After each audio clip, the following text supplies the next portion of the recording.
1, no surprise here, is control the center of the board. Usually the player who controls the center of the board has a better chance to win the game than somebody who is making a lot of moves on the side of the board.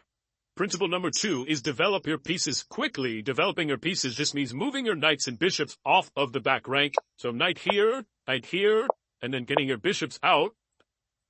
In this position, white is going to have much better chances to win the game because he has developed his pieces while black has not and just made a bunch of pawn moves. Principle number 3, knights before bishops. Usually when developing, you want to develop your knights first and then follow it up with your bishops. Principle number 4, don't move the same piece twice in the opening. If you're moving the same piece multiple times in the opening, it means you're not developing your other pieces and you're going to fall behind in development and probably get into a worse position. Principle number 5 is don't bring out your queen too early. Although the queen is a powerful piece, if you bring it out too early, it just ends up getting harassed by your opponent's pieces and you waste a lot of time. As an example, if I play e4, d6, and I bring my queen out immediately, after knight f6, I have to move my queen. Maybe I'll move it over to a5. After knight c6, have to move my queen again, and all of a sudden I'm falling behind in development. So don't bring out your queen too early. Principle number 6 is castle before move 10. You look at this example, it's possible to castle in as little as 4 moves, and usually after you castle, your king is safe behind a wall of pawns, better than being in the center of the board.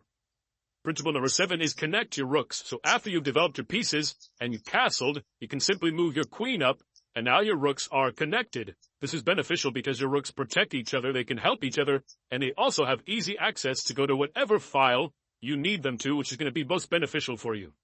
Principle number 8 is that rooks should go on open or half-open files. In the position on the board right now, the E file is an open file because there are no pawns on it. So a move like rook to E1 would make a lot of sense because it's putting my rook on the open file. A half-open file is a file that only has one color pawn on it. So for example, the D file is a half-open file because it only has a black pawn and no white pawn. So this would also be a smart move because I'm putting this rook on a half-open file. Black's rook on f8 is already on a half-open file because there's only one color pawn on it.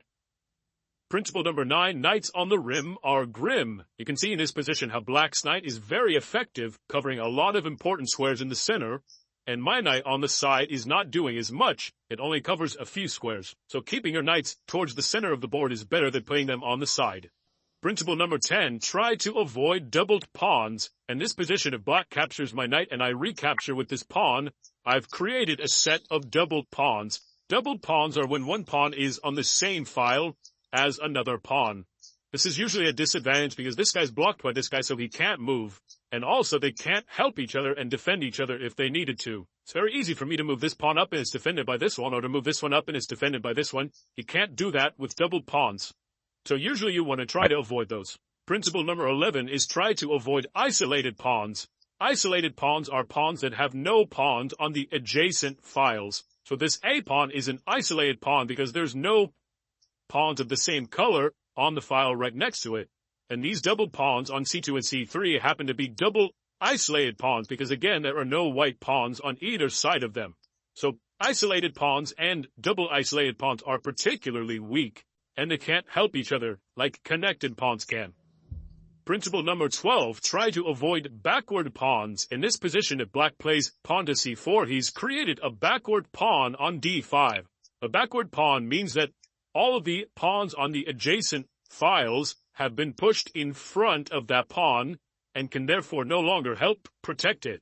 When this pawn was back here on C6, it was protecting it so that it wasn't a backward pawn. Because of the way it's been pushed forward, now this is a backward pawn, and it's a very easy target for white to pile up on because it can't be defended by another pawn. Principle number 13 is don't trade a bishop for a knight without a good reason. So even though they are both worth 3 points, generally speaking, bishops tend to be slightly better than knights. So I see a lot of players will bring bishops out, trade them off for a knight, and it usually isn't worth it. Now, in this case, you do create double pawns, but you also give black a half-open file and you lose the bishop. So generally speaking, you don't want to make that trade unless you have a little bit better of a reason to do it. Principle number 14, avoid moving pawns in front of your castled king. So in this position, we've already castled on the king side. It would be a mistake to play a move like g3 because now I've created these weaknesses because the pawn no longer controls those squares. You can see how easily black can come in and infiltrate it and put a lot of pressure on your king. So don't move pawns in front of your castled king. Principle 15 is don't open the center if your king is still in the center. In this position, black could consider playing d5, but it wouldn't be a good idea because after white trades, he's started to open up the center and his king could come under pressure from white's rook because he hasn't castled yet. So it would be better for black to castle first and then consider a move like d5, which is going to start trading and opening up the center of the board.